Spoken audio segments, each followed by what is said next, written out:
estimados hermanos y hermanas,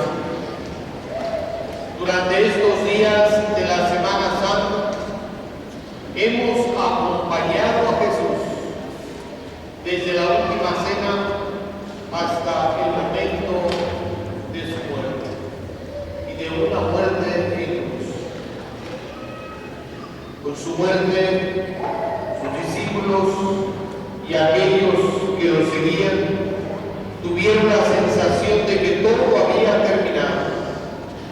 Terminaba todo en un fracaso completo.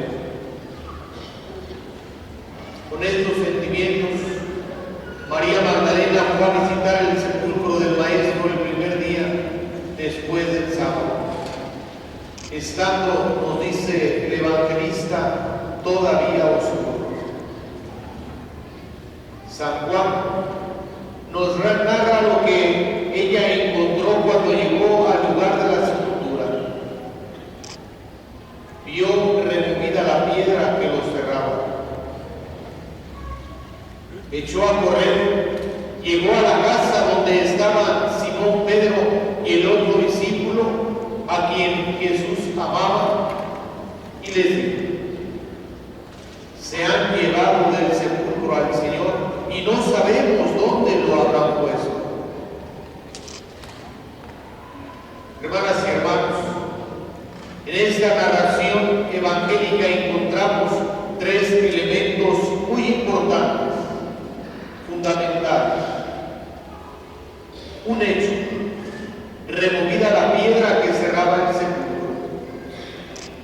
Una reacción: se echó a correr donde estaban Simón Pedro y el otro discípulo a quien Jesús amaba. Y una interpretación: se han llevado del sepulcro al Señor y no sabemos dónde lo habrán puesto. Así que a Juan le interesaba dejar claro que hay hechos que atestiguan la resurrección y que María Magdalena es la primer testigo de este acontecimiento. María Magdalena comunica los hechos que ha vivido a Pedro y Juan, ya que ellos habían tenido una particular cercanía con el Maestro, quien los había escogido para que lo acompañara en momentos especiales durante su vida. Esos dos discípulos llegaron a la tumba y Pedro fue el primero que vio el lugar. ¿Y qué fue lo que encontró? Nos dice el texto que contempló los lienzos puestos en el suelo y el sudario que había estado sobre la cabeza de Jesús, puesto no con los lienzos, sino doblado en sitio aparte. Llama la atención como Pedro está admirado y no sabe qué pensar. Juan, su compañero, entró después de él y, como nos dice el mismo texto, vio y creyó. Cuando leemos los relatos de los cuatro evangelistas sobre la resurrección, podemos notar que hay diferencias de forma, pero no de fondo. Los cuatro coinciden en el mismo hecho: la tumba está vacía. Y los cuatro coinciden en esta afirmación: ha resucitado. Hermanas y hermanos, la resurrección de Jesús es el hecho que fundamenta nuestra fe. Por lo tanto, tomemos conciencia que no seguimos la doctrina de un líder, de alguien que murió. No, seguimos al mismo Jesús, al Hijo de Dios vivo, al verdadero Dios y verdadero hombre, que actualmente actúa en medio de nuestras comunidades. Los discípulos fueron testigos de su vida. Ellos oyeron sus parábolas y vieron sus milagros.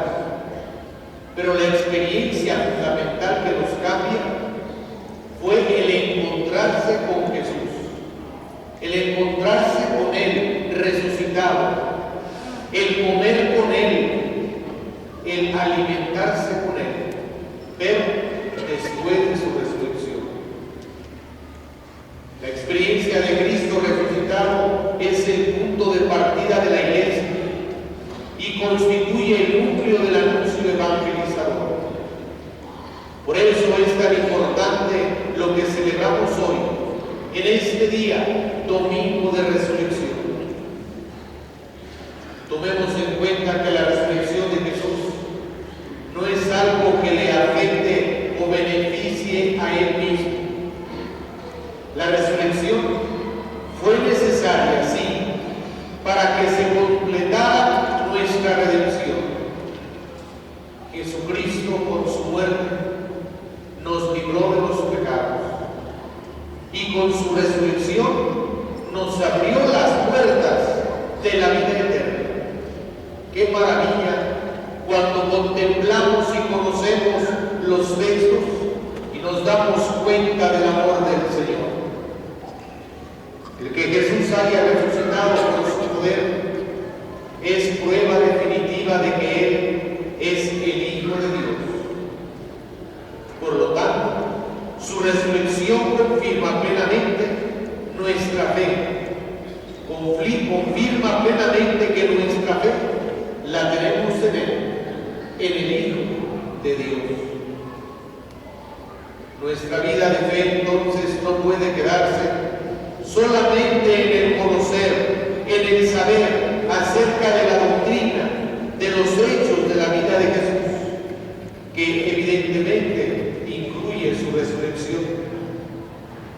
Su doctrina, su palabra, sus enseñanzas tienen que hacerse vida en aquellos que somos sus discípulos.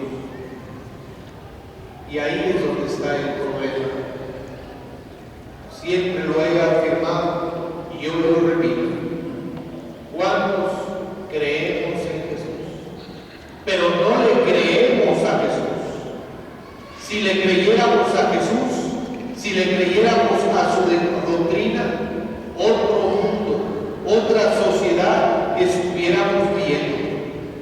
No de odio, no de asesinatos, sino una sociedad de paz.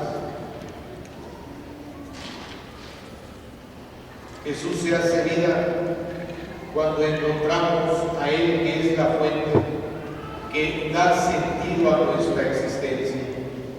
Pero siempre recordemos, el fundamento está en la misma resurrección del Señor.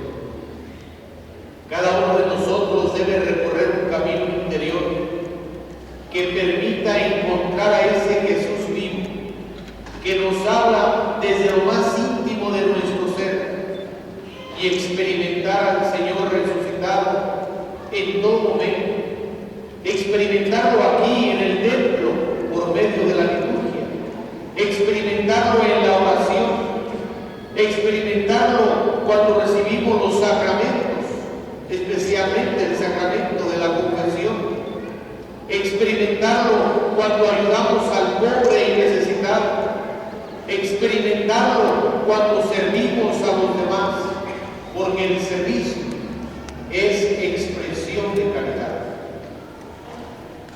Pidámosle al Señor nos ayude a comprender que es su resurrección fundamento de nuestra fe, y que de las gracias necesarias, que nos dé las gracias necesarias que nos permitan vivir esta fe en Él con un verdadero compromiso cristiano, para que así seamos cada uno de nosotros constructores de su reino, de este reino que Él nos viene a dar, este reino de amor, este reino de misericordia, este reino de paz. Hermanas y hermanos, pidamos al Espíritu Santo y a María, nuestra Madre, nos ilumine, para que podamos comprender esta vivencia de Jesús y podamos transmitir servirle a los demás. Que todos ustedes pasen feliz Pascua de Resurrección.